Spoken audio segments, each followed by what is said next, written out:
হাজির হয়ে গেলাম একটি পাস্তা রেসিপি নিয়ে। যারা নুডলস অথবা পাস্তা খেতে পছন্দ করেন, আশা করি তাদের কাছে আমার আজকের রেসিপিটাও খুবই ভালো লাগবে। এর আগেও কিন্তু আমি অনেকগুলা পাস্তা রেসিপি দিয়েছি, অনেকভাবেই রান্না করেছি। Egg pasta, chicken pasta, noodles, chicken noodles, Maggi noodles, অনেক ধরনেরই নুডলস এবং পাস্তা রেসিপি আপলোড করেছিলাম। আপনারা চাইলে দেখে নিতে পারেন।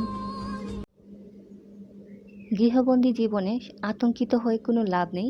সচেতন হন, নিরাপদে থাকুন, বেশি বেশি করে আল্লাহর ইবাদত করুন।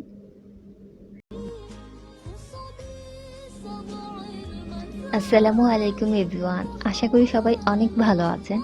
আপনারা সব সময় ভালো থাকেন, সুস্থ থাকেন, এই দোয়াই করি। আজ আমি আপনাদের সাথে একটু ভিন্ন ধরনের পাস্তা রেসিপি শেয়ার করব। আশা করি আপনাদের ভালো লাগবে। আর যদি ভালো লেগে থাকে তাহলে অবশ্যই লাইক দিতে ভুলবেন না। যারা এখন আমার চ্যানেল সাবস্ক্রাইব করেনি প্লিজ করে নেবেন এবং পাশে থাকা বেল আইকনে একটি ক্লিক করে রাখবেন। তাহলে আমি যখনই কোনো নতুন ভিডিও আপলোড করব সাথে সাথে নোটিফিকেশন আপনার কাছে পৌঁছে যাবে। আর যারা করেছেন তাদের সবাইকে অসংখ্য ধন্যবাদ।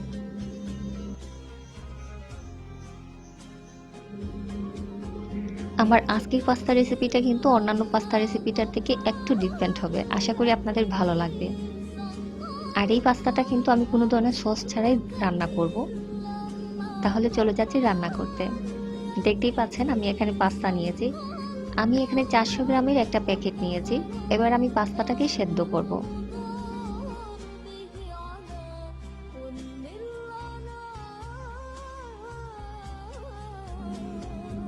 চুলায় একটা হাঁড়িতে বসিয়ে দিয়েছি পর্যাপ্ত পরিমাণ পানি।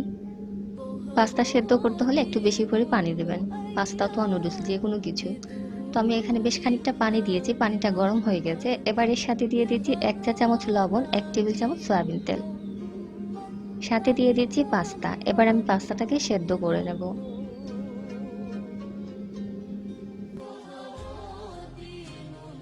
আর যখন পাস্তা সেদ্ধ করবেন কিছুক্ষণ পর পর অবশ্যই নাড়াচাড়া করে দেবেন, তা না হলে কিন্তু হাঁড়িতে লেগে যেতে পারে।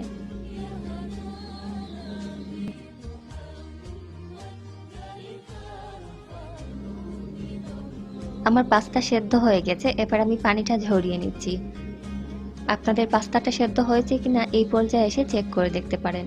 আর যখন পাস্তা সেদ্ধ করবেন কিছুক্ষণ পর পর অবশ্যই নাড়াচাড়া করে দেবেন, তা না হলে কিন্তু হাঁড়িতে লেগে যেতে পারে।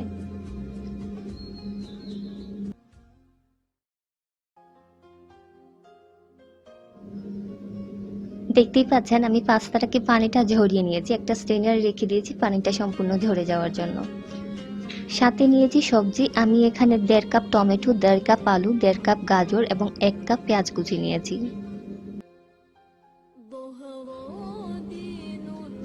আমি এখানে আলু, গাজর, টমেটো নিয়েছি। আপনার হাতের কাছে যে সবজি থাকবে আপনারা সেইগুলোই ব্যবহার করতে পারেন। আমি বেশিরভাগ সময় কিন্তু পাস্তা অথবা নুডলস রান্না করলে এই সবজিগুলোই ব্যবহার করি। তবে আপনারা চাইলে ক্যাপসিকাম অথবা বাঁধাকপি, ফুলকপি যে কোনো কিছু ব্যবহার করতে পারেন, কোনো সমস্যা নেই।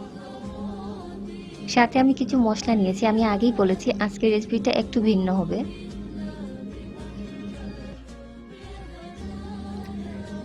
এখানে আমি 1 টেবিল চামচ পরিমাণ আদা কুচি, 1 টেবিল চামচ রসুন কুচি আর কয়েকটা কাঁচামরিচ কুচি করে নিয়েছি। এই রেসিপিটা কিন্তু একটু স্পাইসি হবে। দেখতেই পাচ্ছেন আমি বিভিন্ন ধরনের মশলা রেখেছি। আর কাঁচামরিচের পরিমাণটা চাইলে আপনারা আরও বাড়িয়ে কিংবা কমিয়েও দিতে পারেন। আমি এখানে নিয়েছি 1 চা চামচ লাল মরিচের গুঁড়ো, হাফ চা চামচ হলুদ গুঁড়ো, হাফ চা চামচ ধনিয়ার গুঁড়ো, হাফ চা চামচ জিরার গুঁড়ো, স্বাদ মতো লবণ এবং 1 চা চামচ চিনি।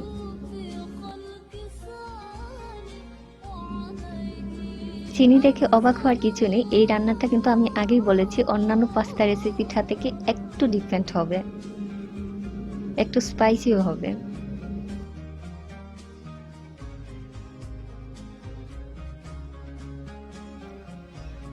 প্রথমে একটা হাঁড়িতে দিয়ে দিচ্ছি 2 টেবিল চামচ পরিমাণ সয়াবিন তেল। যখন তেলটা গরম হয়ে যাবে তখন এর সাথে দিয়ে দিচ্ছি আদা এবং রসুন কুচি।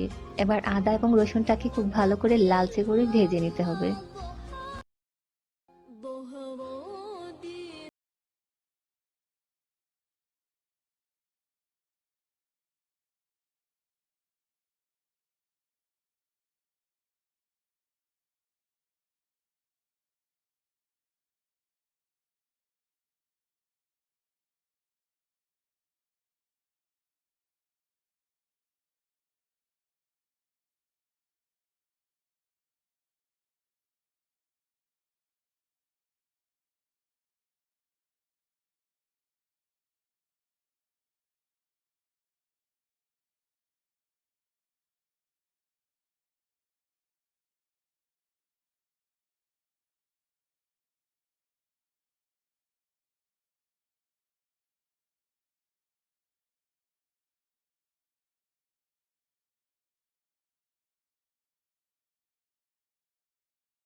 তাহলে কিন্তু মশলার মানে গুঁড়ো মশলার কোনো কাঁচা গন্ধ থাকবেও না, আর পাস্তাটা খেতেও কিন্তু খুব ভালো লাগবে।